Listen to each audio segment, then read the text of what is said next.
reason for this joy I can't control. I wanna sing, I wanna dance, and give everyone a chance to hear about this endless love I know.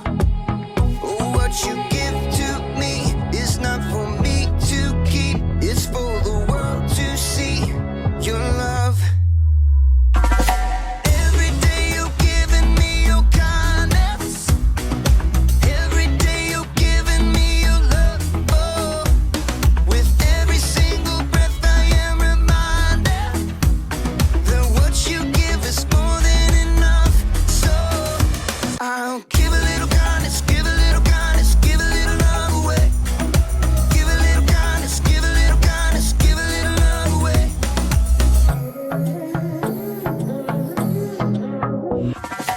Yeah, you make me shine, you make me glow. You pick me up when I am feeling low. I wanna sing, I wanna dance, and give everyone a chance to hear about this endless love I know. Oh, what you give to me is not for me to keep, it's for the world to see your love. Every day you're giving me your kindness, every day you're giving me your love. Oh, with every single breath I am reminded that what you give is more than enough. So I'll give a little kindness, give a little kindness, give a little love away. Give a little kindness, give a little kindness, give a little love away. Can't keep it to myself, gotta share it with someone else. Your kindness overwhelms my heart, my heart. Can't keep it to myself, gotta share it with someone else. Your kindness overwhelms my heart, my heart. Oh, what you give to me is not for me to keep, it's for the world to see your love. Every day you're giving me your kindness, every day you're giving me your love. Oh, with every single breath I am reminded that what you give is more than enough. So I'll give a little kindness, give a little kindness, give a little love away. Give a little kindness, give a little kindness, give a little love away. Give a little kindness, give a little kindness, give a little love away. Give a little kindness, give a little kindness, give a little love away. Welcome to Story Lab. This week, we're talking about respect, while we take a look at the story of someone who needed help in a big way.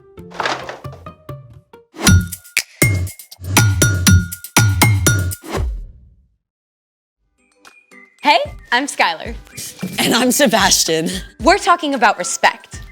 which is showing others that they are important by what you say and do. In today's story, we're gonna hear about someone with complete power to do impossible things. So, I thought we should try something impossible. But if it's impossible, then we can't do it. This is just for fun. And if we can do it, then it's not impossible. Okay, seemingly impossible. Great, let's try it. Actually, I made a whole list of impossible things. What's the first one? Number 1, it is impossible to lick your own elbow. What? I could totally do that. Ready? I concede. Number 2, it is impossible to sneeze with your eyes open. I too did it. No, you have to sneeze for real. Here, try this.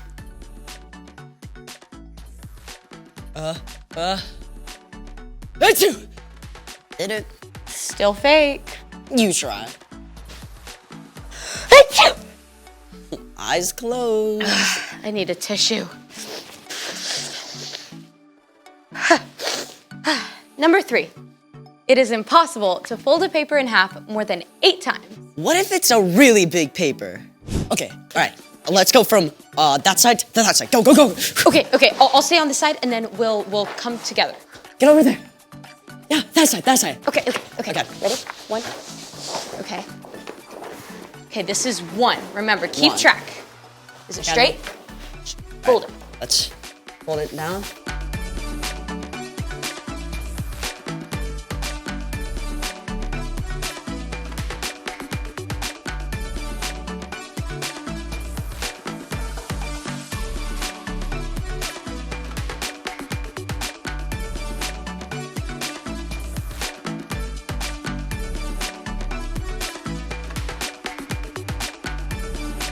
We got 5. We got 5. Okay. I think we can get 8. I think so. Yeah. Okay. Maybe. 6. Okay. Karate chop it. Ooh. Hey, 7. 7. Okay, okay, you got it. Okay. Okay. 7. I really thought we were gonna get 8. Yeah. Number 4. Wait! I got one. Number 4. It's impossible to eat just one potato chip.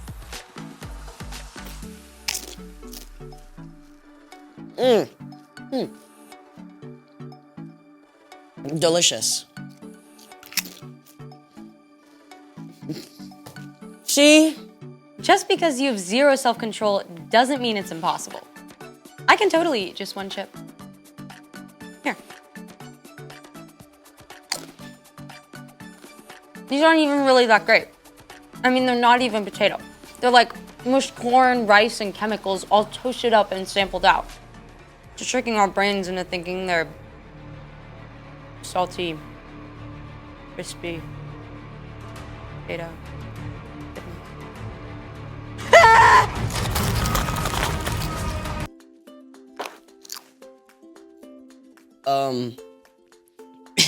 Is that all? I got one more. What is it? You know how people say you're walking on eggshells around somebody? Yeah? Walking on eggshells is a phrase that means to be very careful not to upset someone. You think it's possible to walk on eggshells without cracking them? Look how thin that is. Definitely impossible. But you get to do it anyway. Wait, what? You get to walk on eggs. Let's try it. I don't know about this. Okay, stand here in front of the egg cartons. Now, what now? Just step up on them. Just walk? Well, carefully. Here goes an omelet. Got it.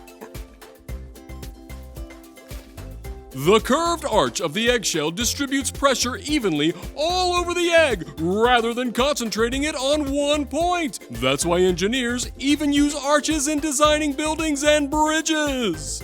How do you feel? Sorta invincible. Just like this egg. That's exceptional. It's time for... The story before the story. Today, we're in Matthew, the first book in the New Testament. But before Matthew, in the very beginning, out of a deep, deep love, God made an amazing world. But when people turned away from God, the world was broken. God made a plan to draw people back into relationship. So at the right time, God sent a tiny baby to be born in the small town of Bethlehem, God's very own son, Jesus. When Jesus grew up, he began to travel from town to town, teaching and healing. And the town of Capernaum was like his home base. Everyone there knew about him. Not just the Jewish people, but the Romans too. Which is where our story starts. We're ready. Hey everyone, I'm Erica. Hey, Erica. Now, one of those Romans who knew about Jesus was a Roman centurion. This man was important. He commanded at least 100 soldiers who did exactly as ordered with no question. Forward! March! And halt! You there! Get me a fig and walnut sandwich at once! Yes, sir. With extra goat cheese! Right away, sir. The centurion was used to being obeyed, but though he was stern, he was also a kind man. He cared about the soldiers under his command and the servants who worked for him. One day, One of the centurion's servants became desperately ill. The man was so sick he couldn't even move. The centurion may have called for the best doctors, but no one could help the man. So, the centurion did the unexpected. He went to a Jewish rabbi, Jesus, and begged for help. Lord, my servant lies at home and can't move. He's suffering terribly. Shall I come and heal him? Now you have to understand, going to the home of a non-Jewish person would make Jesus unclean. It was completely against Jewish custom, but Jesus cared more about the sick man than what people might say. It turned out the centurion did not ask Jesus to come to his home. Instead, he said, Lord, I am not good enough to have you come into my house. But just say the word and my servant will be healed.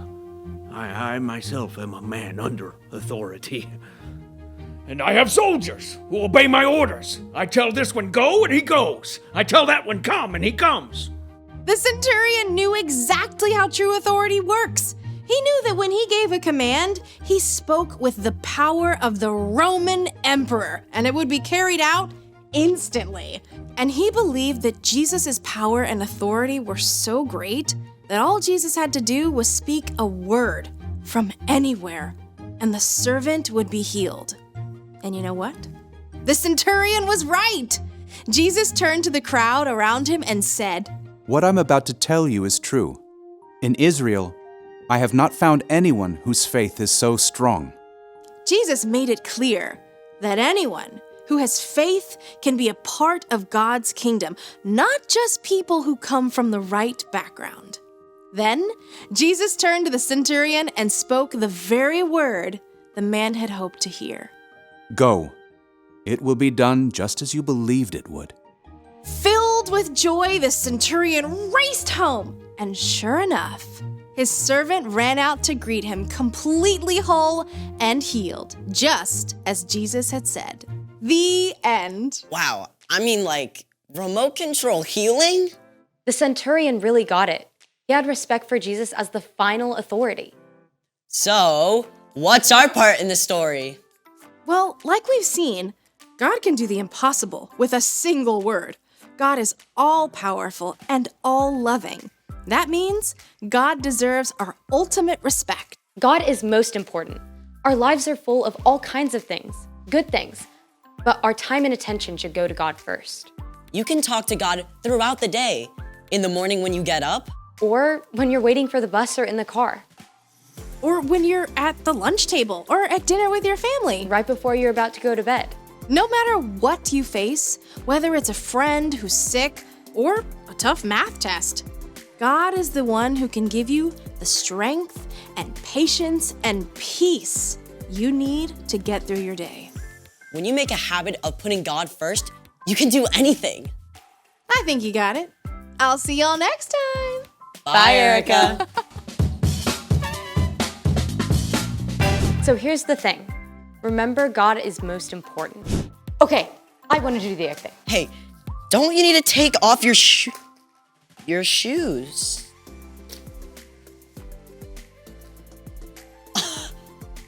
Not too bad. I think you did maybe a little better than me. Maybe completely better than you. Thanks for joining us in the Story Lab. We'll see you next time.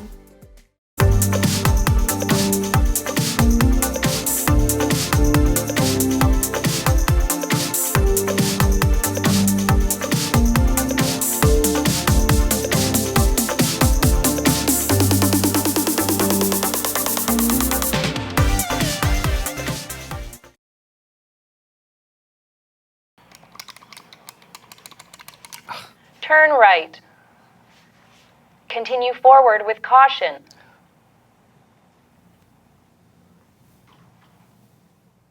What's going on? Turn left. I'm going to the grocery store. Then why are you here? Using my GPS. Turn left.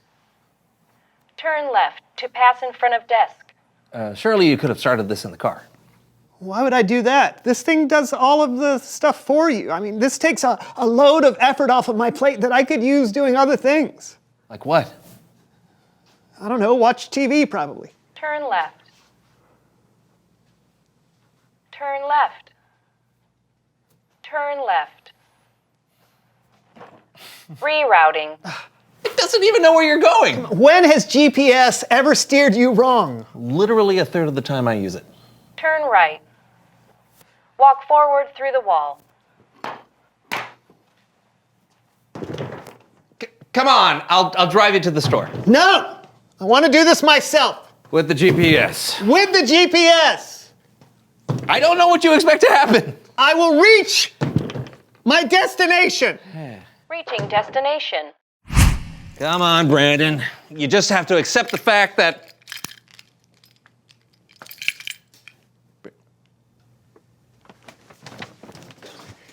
Hey, I got nutty buddies. What? GPS, man.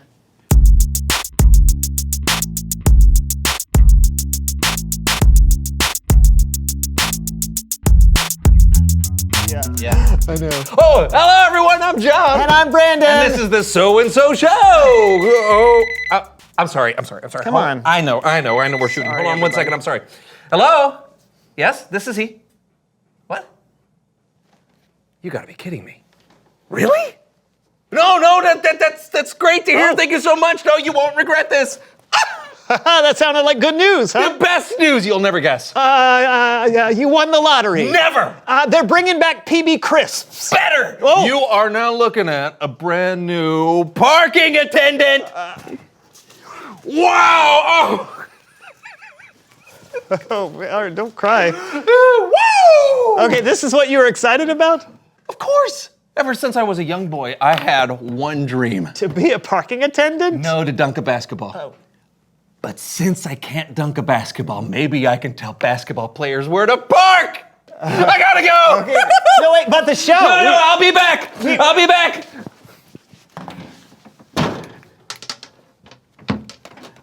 I'll be back.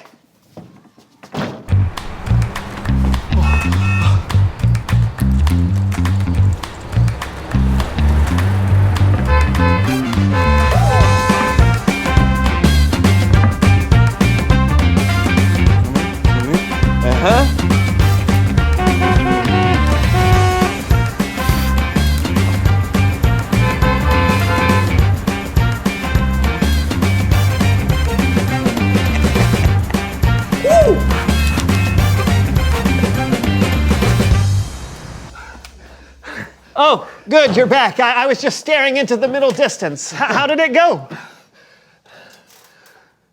The power. What are you talking about? Brandon, have you ever been in a position where you told someone to do something and they just did it? As your co-host, very rarely. It was incredible! I tell people where to park, and they just go there, and they'd park. They'd wave at me, and I'd tell someone they couldn't go down the aisle, and then they'd just move along. Yeah, like a parking attendant does. Just imagine what I could do with this power. I could go beyond directing people in a parking lot. I'll be back! No, this is... I'll be back! Yeah. We need to clean up on aisle 5. Hey, move along, everyone. There is nothing to see here. Nothing to see here. You can do better than that. Give me 5 more miles. Come on. Come on. Feel it.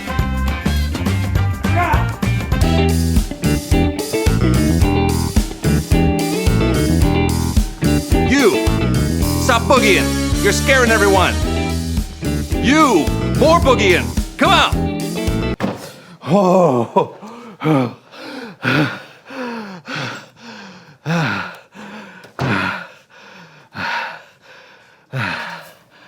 All right, so back to what we were talking about before. I don't know that being a parking attendant is about power. It's not all about you. Are you kidding me? No. No. With a vest like this, what else could it be about? I don't know, helping other people, making sure that no one gets hurt and parking stays orderly. No, it can't be about that. It's gotta be about me! Okay, well, since you're back, I think it's probably time for... Sorry, Brendan! I hate to interrupt you, but there's a segment crossing, Coming through, come on through, Bible story time with Kellen. Come on through, Bible story time with Kellen.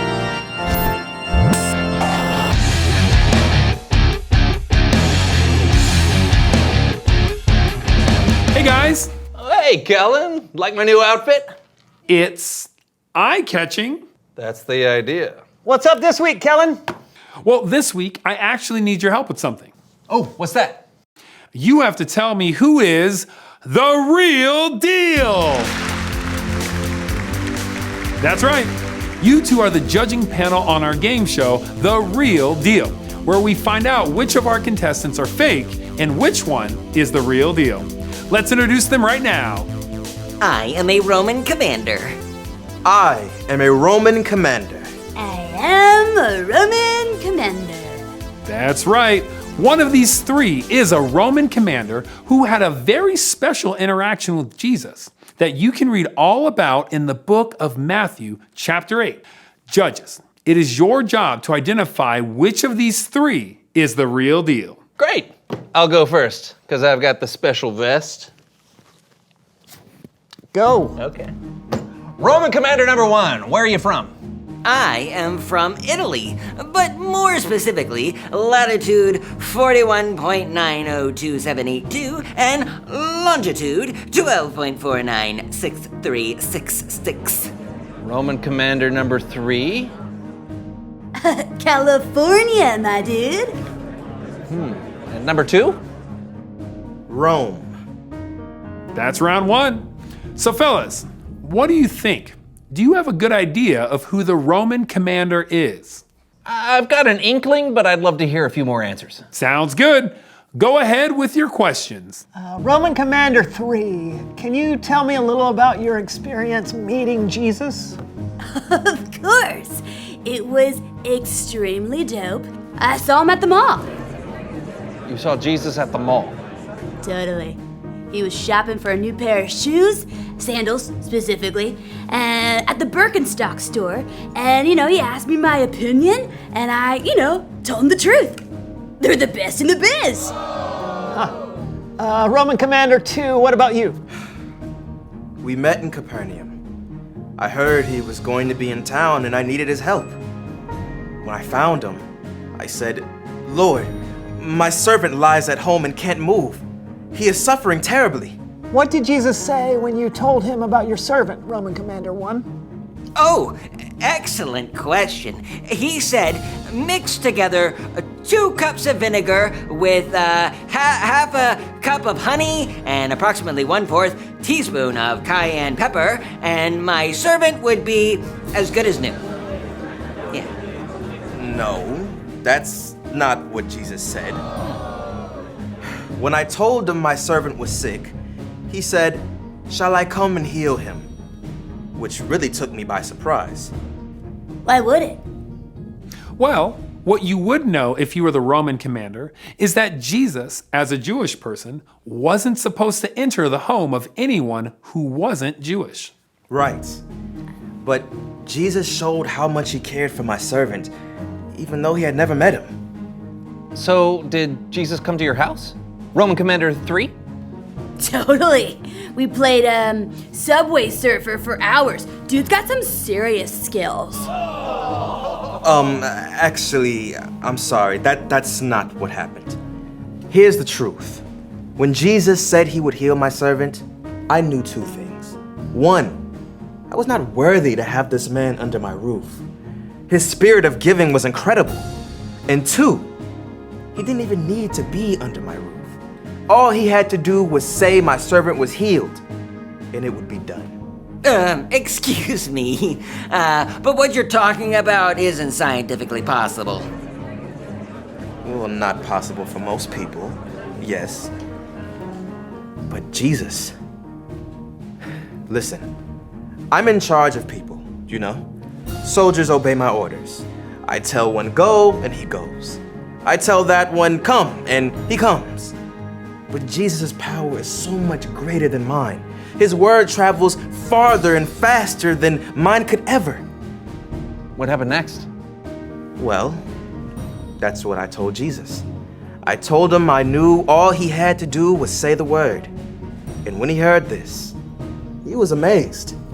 He said to those following him, "In Israel, I have not found anyone whose faith is so strong."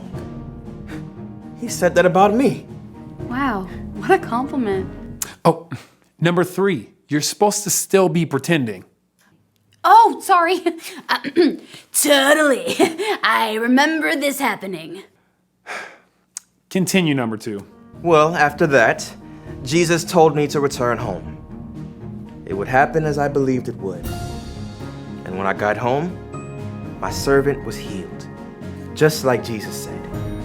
Commander 1, do you have anything to add? My hypothesis, I would have to say, if you consider all of the factors and variables on the particular occasion regarding the person in question, then No, I do not. Alrighty, fellas.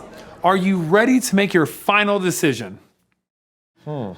I mean, number 1 seems very smart. And number 3 seems fun to hang out with. But I think that we both know it's Roman Commander number 2. Will the real deal please stand up?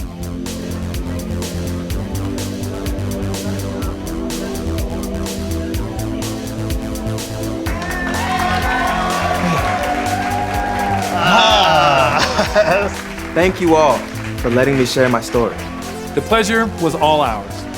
Great job, you two. You figured out which one was the real deal. This Roman commander showed Jesus the ultimate respect. He humbled himself and he asked for help. And he respected Jesus by believing how powerful he was. He was sure that Jesus could heal his servant with just a word. And we're still talking about that commander's faith today. That's all I got. I'll see you next time. Thanks, Kellen. Well, my parking powers seem pretty puny presently. Yeah, but your alliteration powers, though. Perfect. Yeah. Hey, but you're right. We might be good at a lot of things, even great. We might even be in charge of something, but nothing compares to what God can do. Precisely. I'm going to give you a break from saying all those P words because it's time to reveal the question. Oh, okay, here we go. The question of the day is, how do you show respect to God? One way you can show God respect is by coming to Him when you need help. When you ask God for help, it shows that you believe that He can help you. You can respect God by respecting others too, because God loves them. You respect God by looking out for those that need your help. Or those who need a freshly opened parking spot. Oh, no, you're speaking my language. Do you have to go back to your parking lot job right now, or? I think I'm fine. Okay. The power really went to my head, so maybe I'll just let other people park themselves. Whoop! Okay, never mind, I gotta go. All right. Until next time, I'm Brandon. And I'm John. This was the So-and-So Show. Yeah. We'll see you soon. All right, I'll be back in a bit. All right. Well, I was talking to them. Oh, sorry. I'll see you soon too. All right. Feel the beat. Uh-huh. To the traffic man. Now the can opener. Now the lawnmower. That's a lot of beans cutting the pizza. Now you get a slice.